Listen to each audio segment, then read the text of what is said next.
मिनश्शैतानिर्रजीम बिस्मिल्लाहिर्रहमानिर्रहीम।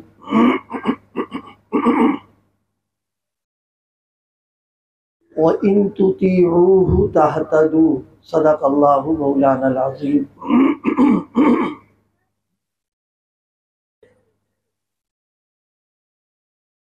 मेरे अजीज दोस्तों और साथियों,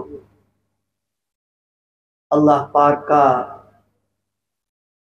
फजल है, उसका एहसान है हमें और आपको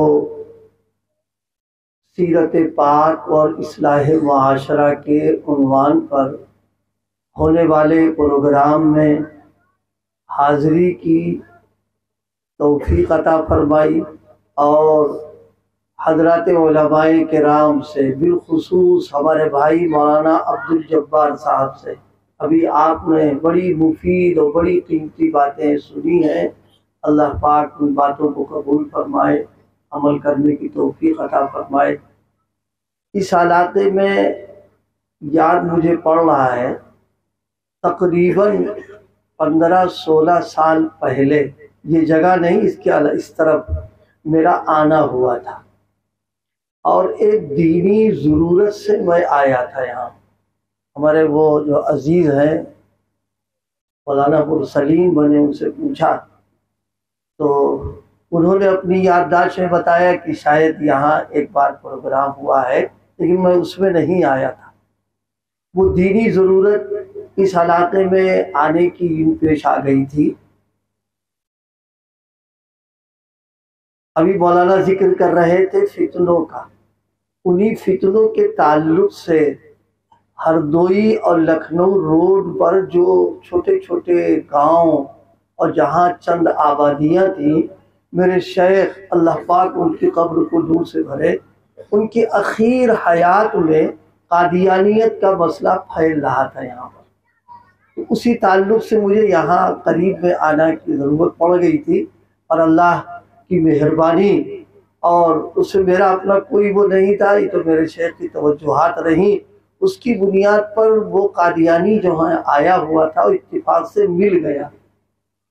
अच्छा खासा मजमा वहाँ जमा हो गया कि कादियानियत पर बात होगी, और उस वक्त हमारी भी उम्र थी, हम भी तैयारी करके आए हुए थे, क्योंकि दारुल उलूम देवबंद से तरबियती बाकायदा निज़ाम तरबियत ली थी, इसलिए जोश भी था। तो मैं यहाँ आया था, दिन में आया तो जोहर का वक्त था। मैं जब यहाँ आया था थोड़ी देर गुफ्तगू हुई, बस अल्लाह की मेहरबानी ये कि चंद मिनट के बाद वो लाजवाब हो गया बिल्कुल, और ऐसा लाजवाब हुआ कि उसने खड़े होकर के कादियानियत से तौबा की है और अपने तजदीद ईमान का उसने बाकायदा ऐलान किया। तो मैं यहाँ आ रहा था तो मुझे वाक़या याद आ गया, तो उसी बुनियाद पर मैंने सुनाया कि ये जो प्रोग्राम होते हैं और जो जलसे होते हैं, एक बात ज़हन में रखिए, हम लोगों की सोच ये होती है कि मजमा बहुत हो और जनाब वाला भीड़ हो जाए, ये हो जाए, वो हो जाए।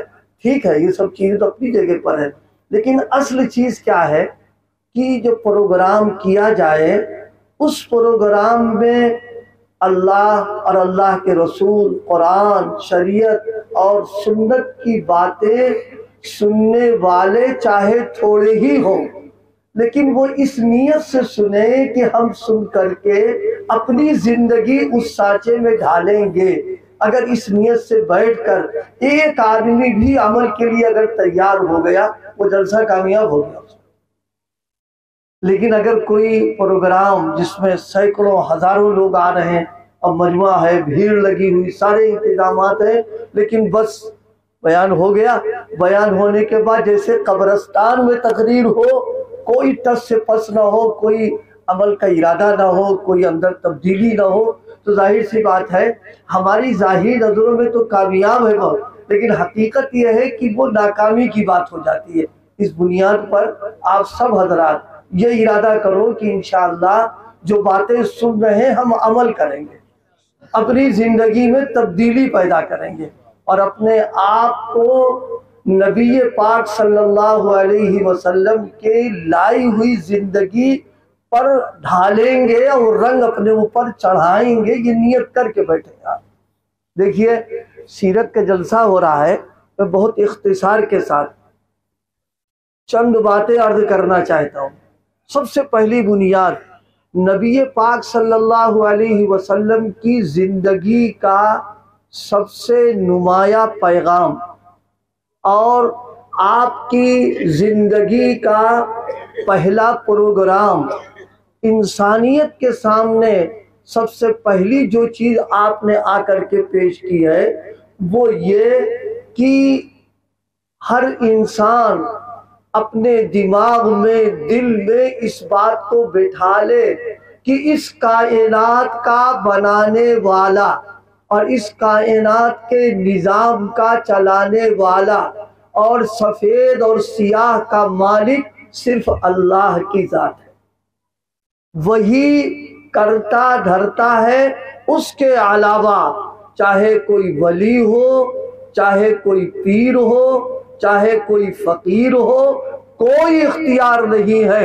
सब अल्लाह के मोहताज हैं और उसके फैसले के पाबंद हैं और सब बंदे हैं, और जिसमें जितनी बंदगी होगी अल्लाह उसको अपना मंजूर नजर बनाएगा, और जिसमें बंदगी और अब्दियत नहीं है चाहे वो कुछ हो जाए, हवा में उड़ने लगे, पानी में तैरने लगे और इधर उधर की औल फौल बकने लगे, लेकिन अगर नबी पाक की सुन्नत से हटकर है, वो रसूल पाक के तरीके से हटकर है, उसमें अब्दियत अगर नहीं है तो वो सब कुछ हो सकता है लेकिन अल्लाह का वली नहीं हो सकता है।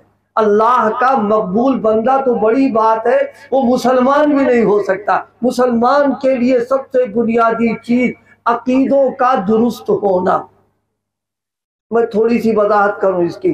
देखो अल्लाह पाक ने इस कायनात को 4 चीजों से बनाया है, और वो 4 चीजें ऐसी हैं कि हम और आप उन 4 चीजों से अपनी जरूरियात पूरी करते रहते हैं, और कोई आदमी उन 4 चीजों से अलग करके अपनी कोई जरूरत पूरी नहीं कर सकता। मैं इस मजमून को सादे लफ्जों में समझाऊं ताकि आपके जहन में बैठे।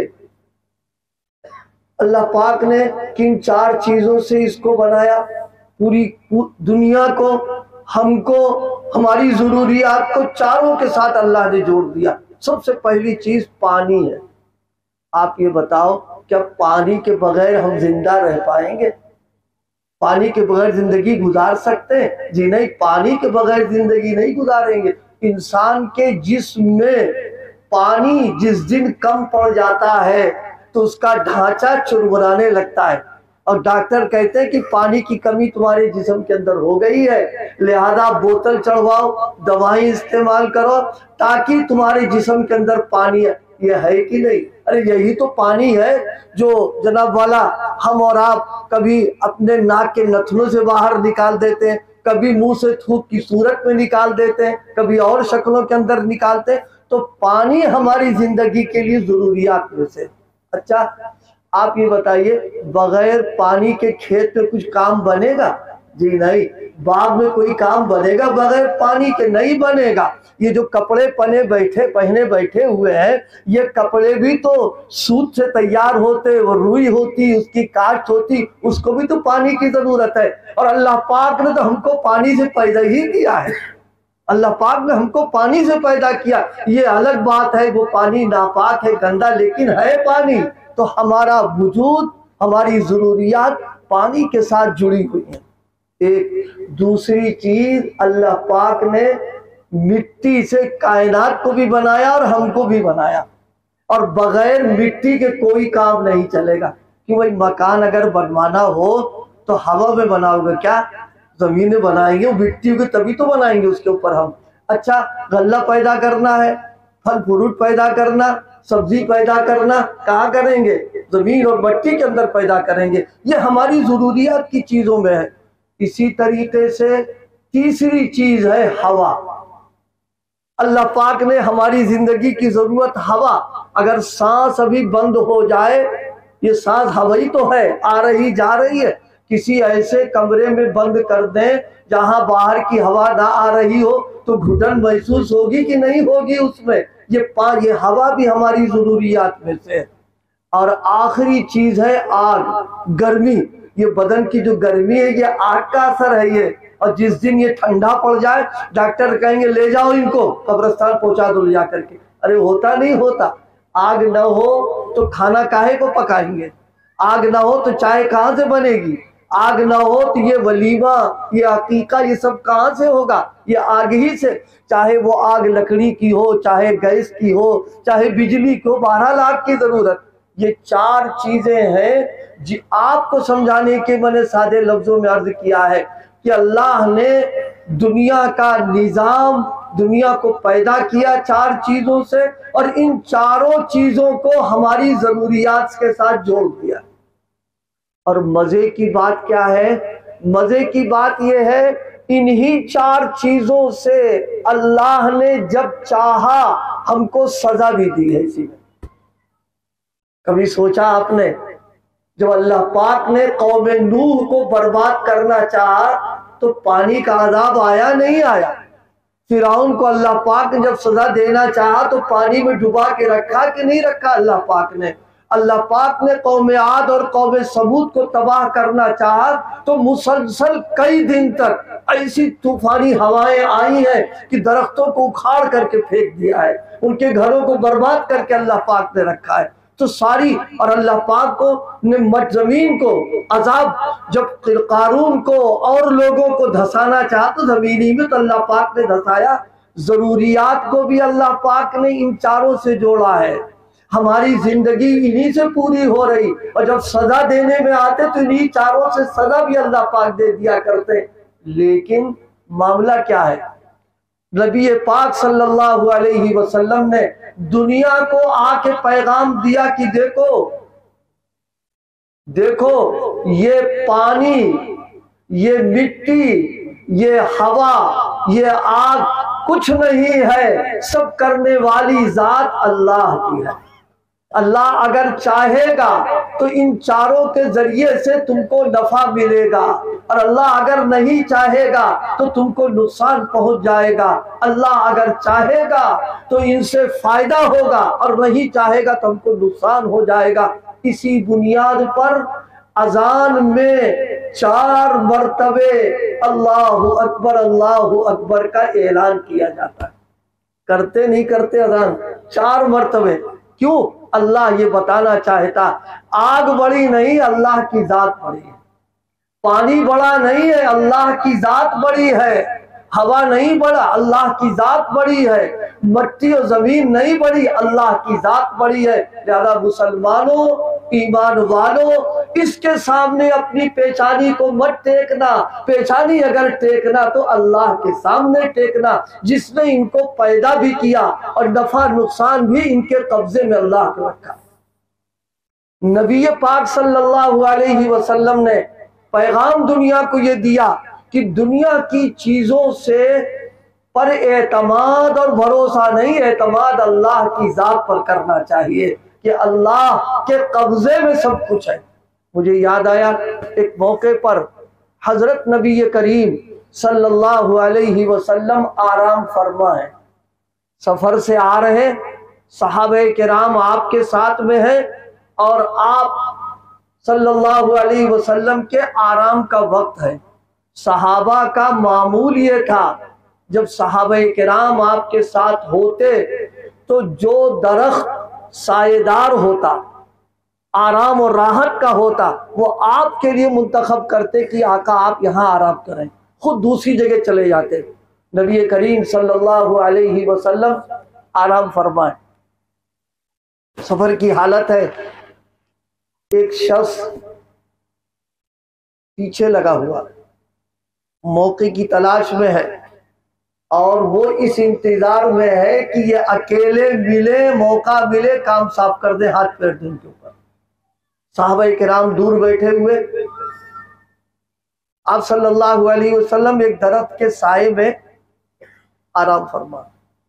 उसने देखा कि ये अकेले, और आपकी जाहिरी एतबार से हिफाजत की जो चीज थी आप उसको दरख्त के ऊपर टांग रखा है आपने। अब आप सोचिए इससे बेहतर मौका और क्या हो सकता है कि आपकी आंख भी लग गई, सहाबा मौजूद नहीं है और काम तमाम करने का पूरा मौका मिल गया। चुनांचे आया, आने के बाद तलवार उतारी और उतार करके नियाम से खींच लिया और खींचने के बाद उसने बरजस्ता ये कहा, मन यमनाऊ का मिन्नी या मोहम्मद सल्लल्लाहु अलैहि वसल्लम, अरे मोहम्मद बचा बताओ आज तुमको कौन बचा सकता है। मुसलमानों हम एक बात अर्ज करें, ये सारी बातें छोड़िए।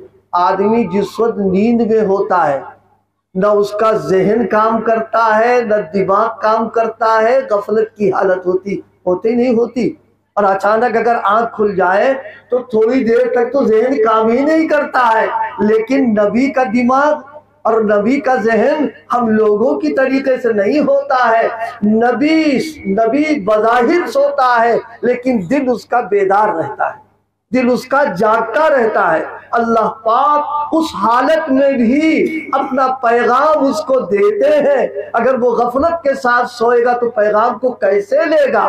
लिहाजा आप सल्लल्लाहु अलैहि वसल्लम के कान में जब आवाज पहुंची, मन यमनाऊ का मिन्नी, कि मुझसे कौन तुमको बचा सकता है, नबी पाक बैठ गए और इत्मीनान के साथ आप बैठे और बैठने के बाद आपने वो जवाब दिया है जो तौहीद भरा जवाब था। इससे बेहतर कोई जवाब नहीं हो सकता है।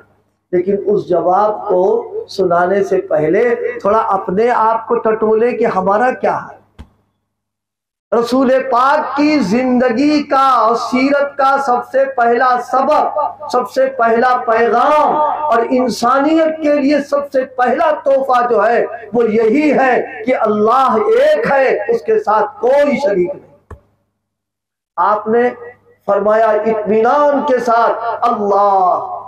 मुहद्दिसीन ने लिखा है ऐसे अंदाज पर अल्लाह फरमाया है, जाहिर है नबी के दिल में अल्लाह की अजमत, अल्लाह की मोहब्बत, अल्लाह का ताल्लुक जितना होता है उसका ईमान और यकीन पहाड़ के बराबर होता है। जाहिर है जिस आदमी को जितना ईमान होगा उसकी आवाज में उतनी ही ज्यादा असर होता है। आपने जैसे अल्लाह कहा फौरन उस पर कपकपी तारी हो गई, तलवार छूट के नीचे गिर गई आकर। अब आपने उसको उठा लिया।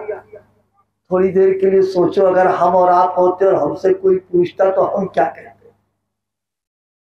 अगर हमारे साथ ये हालत होती और इस पोजीशन पे हम होते कि सो रहे होते और कोई हमसे सवाल कर लेता, मैं यमनाऊ का बिंदी कि आज तुमको मुझसे कौन बचाएगा, हम तो ईमानदारी के साथ ये कह रहे, हम सब अकीदा वकीदा एक तरफ हो जाता। हम ये सोचते कि जान बचाओ किसी तरीके से और ये कह देते कि साहेब तुम्हारे ही कब्जे में है, अगर चाहो तो तुम छोड़ दो और चाहो तो हमारा सर कलम कर। ये है कि नहीं हमारा हाल। मोमिन ईमान वाला जिसके दिल में अल्लाह की वहदानियत है, इतना अल्लाह से उसका ताल्लुक मजबूत होना चाहिए। हालात में चाहे घिर जाए, चाहे अंधेरा आ जाए, उसके ऊपर यकीन ये होना चाहिए इन हालात में रास्ता निकालने वाला अल्लाह की जात है। आप तो देहात के लोग हो, पुराने लोग ज्यादा समझेंगे, नए लोग भी समझेंगे। देखो अंडा मुर्गी के पर के नीचे रखा जाता है, रखते नहीं रखते, 19 दिन 20 दिन 21 दिन कितने दिन रखो, महीना भर रख दिया, अंदर बच्चा तैयार हो जाता है। किसने बनाया?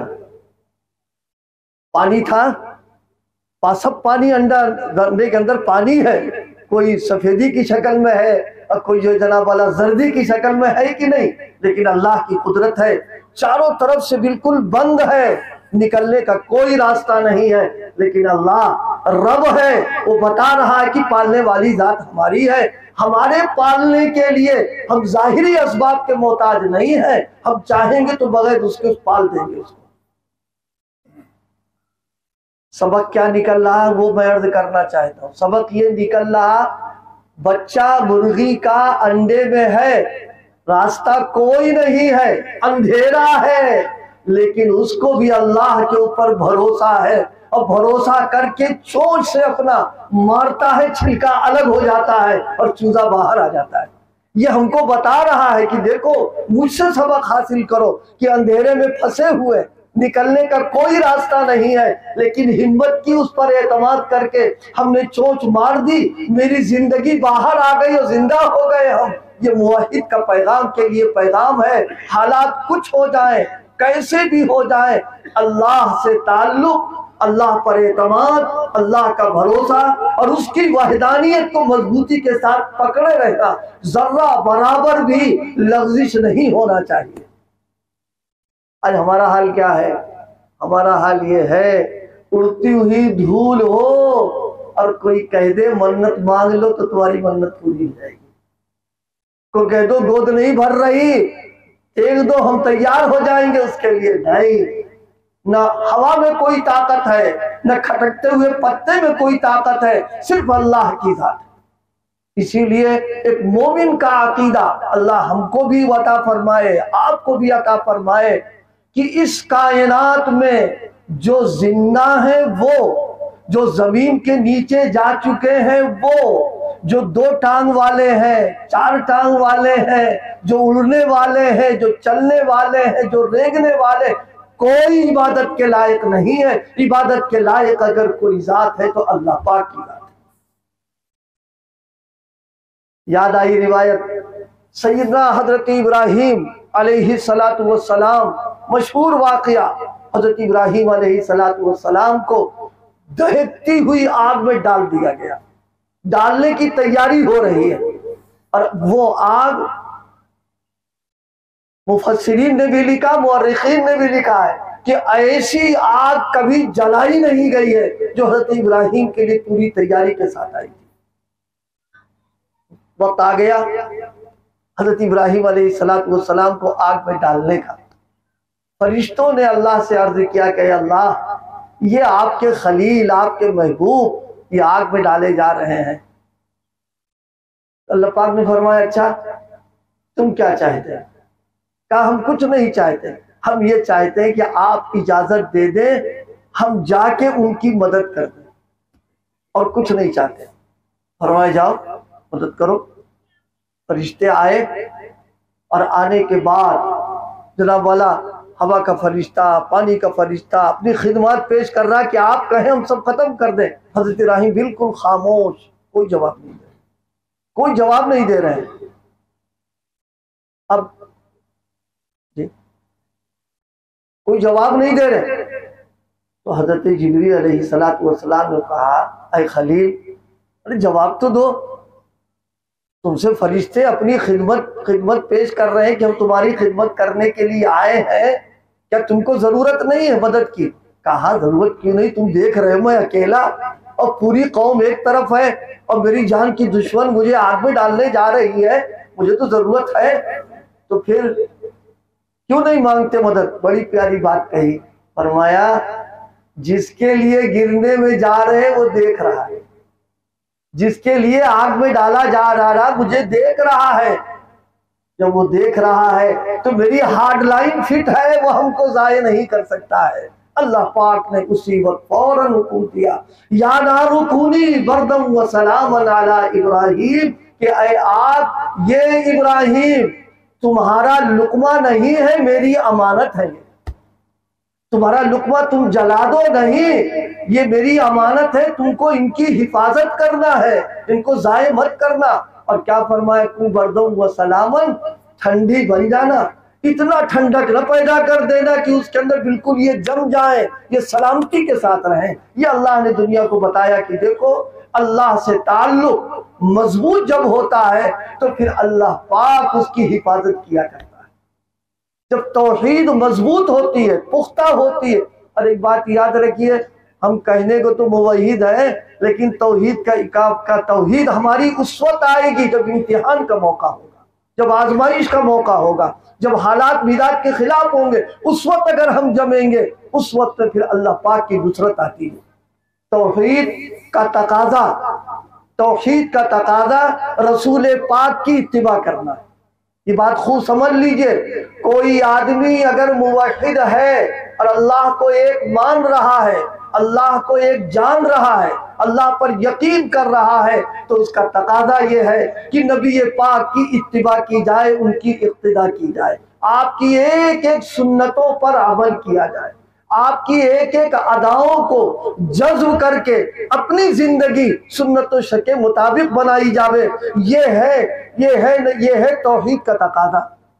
अगर कोई शख्स नबी पाक सल्लल्लाहु अलैहि वसल्लम की इत्तिबा नहीं कर रहा, आपकी इक्तिदा नहीं कर रहा, आपके रास्ते पर चल नहीं रहा, तो याद रखिए उसकी तौहीद मुकम्मल नहीं है। वो क्यों? तौहीद का मुकम्मल होना जब ही होगा जब नबी पाक पर ईमान लाएंगे। जब नबी पाक पर ईमान लाएंगे तो ईमान लाने का तकादा हुजूर की इत्तिबा करना है। नबी पाक सल्लल्लाहु अलैहि वसल्लम को अपना नबी, अपना रसूल मानना, उसका तकादा है कि आपकी इत्तिबा की जाए। अगर किसी और की इक्तिदा और इत्तिबा की तो बात बिगड़ेगी और खराब हो जाएगी बात। इसलिए हुजूर के एक एक नक्शे कदम पर, एक एक अदाओं पर, एक एक चीजों पर मर मिटना। हजराते सहाबे किराम का तो बहुत बड़ा मामला।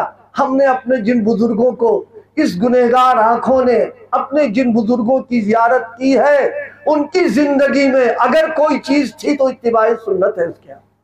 उसके अलावा कोई और चीज नजर नहीं आती। और एक बात याद रखिए, जहन में लेके जाइए, वली वही होगा जो मुत्तबे सुन्नत हो।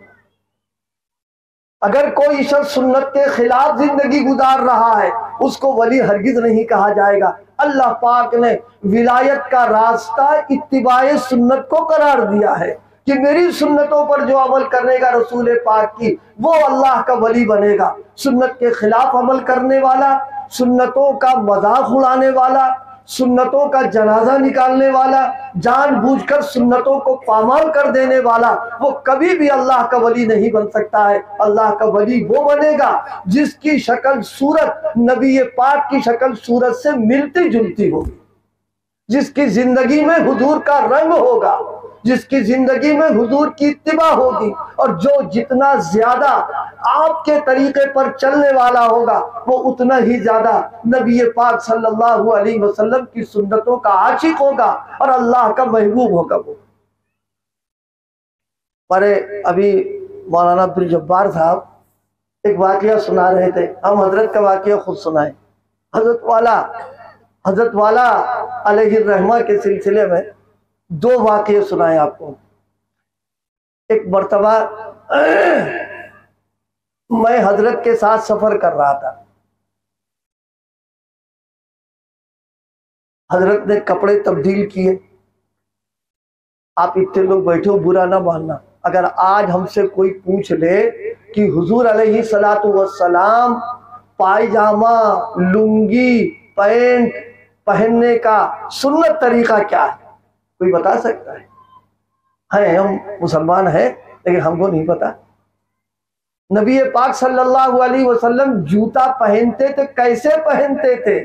जूता उतारते थे तो कैसे पहन उतारा करते थे?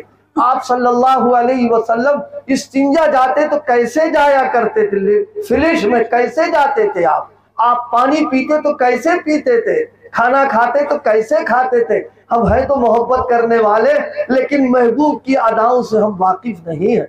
ऐसी मोहब्बत किस काम की है? मोहब्बत तो वो चीज है जो इंसान को महबूब की एक एक अदाओं पर कुर्बान कर देती है, फिदा कर देती है। कपड़ा पहनने की सुन्नत नबी पाक सल्लल्लाहु अलैहि वसल्लम की ये है।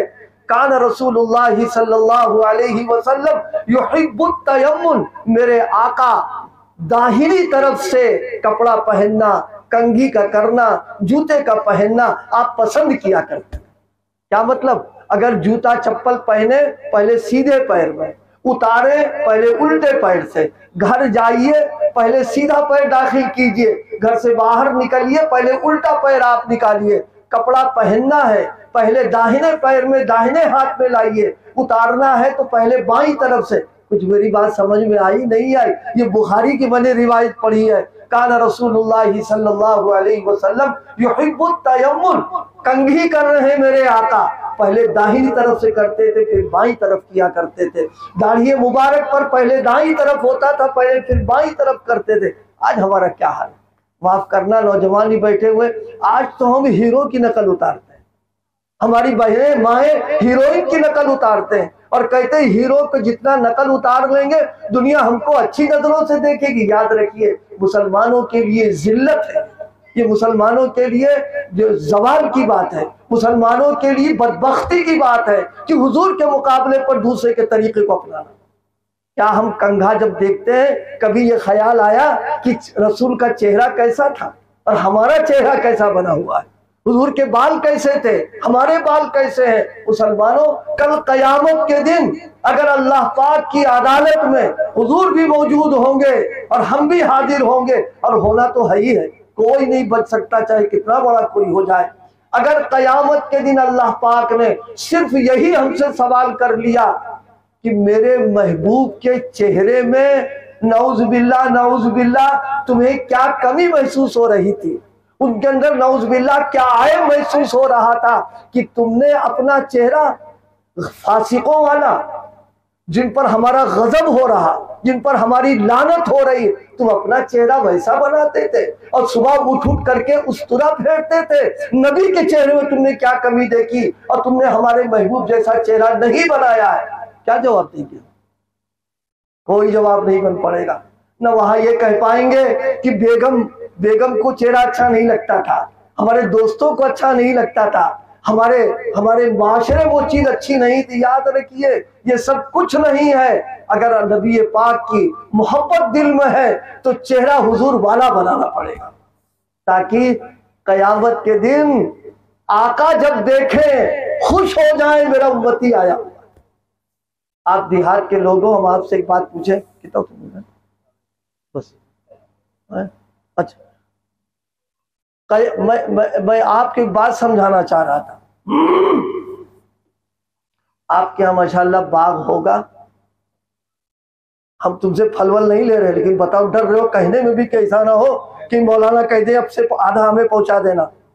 बड़ा होशियार है देहात का आदमी, इसकी बात आई तो चुपचाप हो गया।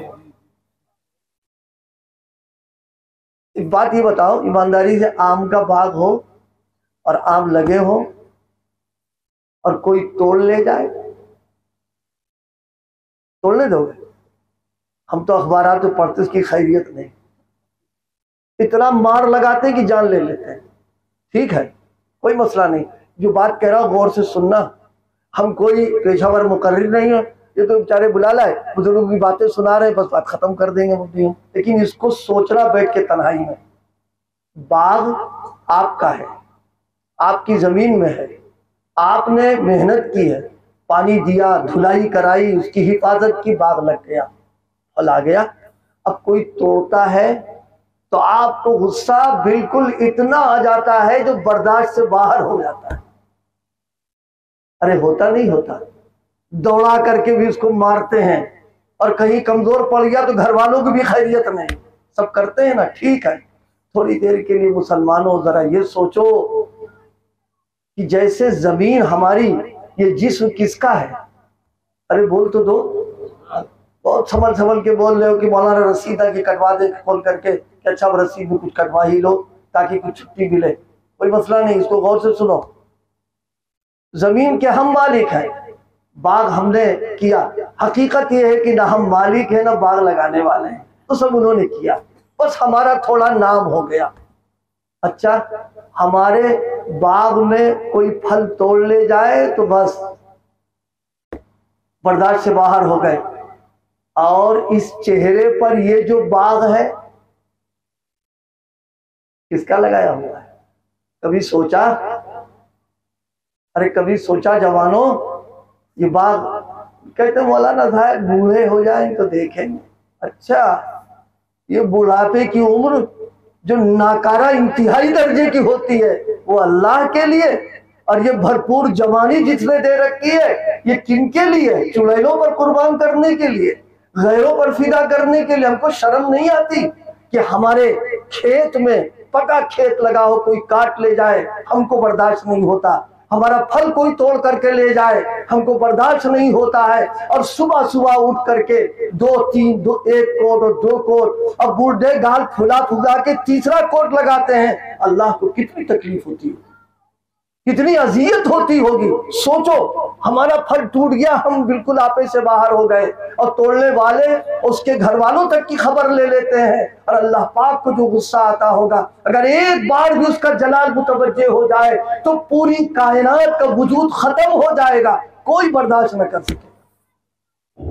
सोचो, तन्हाई में वो जवान, वो नौजवान जिसने अपनी जवानी, अपनी ख्वाहिशात, अपनी चाहतों को, अपनी आरज़ुओं को भरपूर जवानी में अल्लाह के लिए कुर्बान कर दिया है। अल्लाह पाक फरमाएंगे, कयामत के दिन आओ, अर्श का साया तुमको हम अता फरमा देंगे।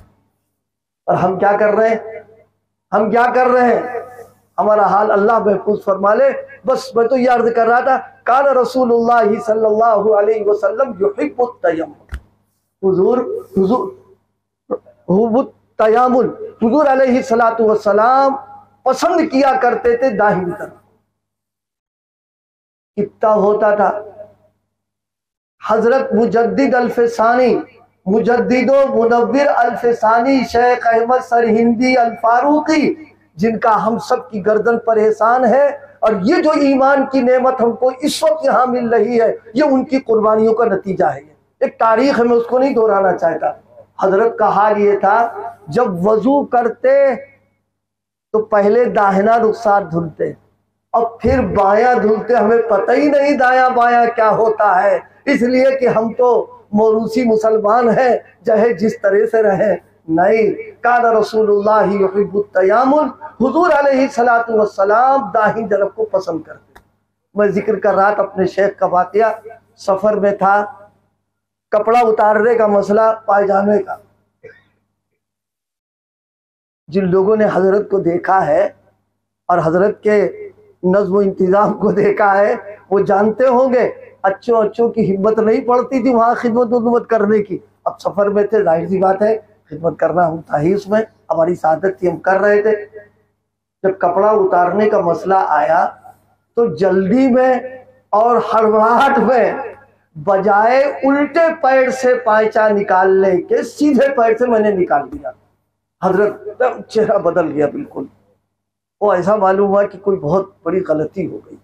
और चूंकि करीब रहने की वजह से कुछ मिजाज तो बहरहाल पहचानने लगे थे, मैं समझ गया गड़बड़ हो गया मामला। फिर फरमाया, मुझे आज भी वो अल्फाज मेरे कान गूंजते रहते हैं, ताज्जुब है, अफसोस है कि तुमको ये एक सुन्नत का इस्तेदार नहीं रहा। ये जुमला फरमाया ताज्जुब है, अफसोस है।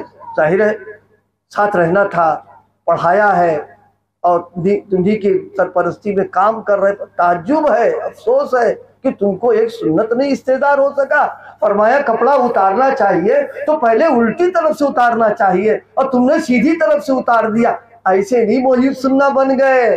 दुनिया ने जो कहा सुन्नतों को जिंदा कर रहे हैं, एक एक अदाओं को जिंदगी में अपने लिया था उन्होंने।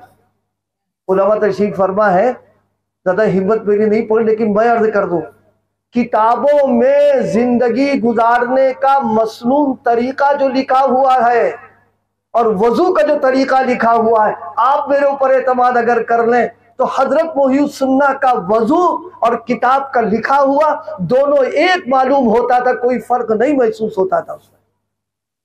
सुन्नतों की इतनी रियायत किया करते थे, ऐसी थोड़ी ना बन गए। और यही हमारी पहचान, सुन लो, हमारी पहचान यही है। हमारी पहचान मालदार होना, कोठी बिल्डिंग वाला होना, हमारी पहचान खेत बाड़ी होने वाला हरगिज नहीं। ये आप समझें, हमारी पहचान ये है, हमारे चेहरे को अगर कोई देखे तो हमारी पेशानी पर सज्जे के निशानात, हमारे चेहरे पर सुन्नतों के अनवारात, हमारे दाढ़ों पर वो रसूल पाक जैसा चेहरा हो, ये हमारी शनाख्त की बात है।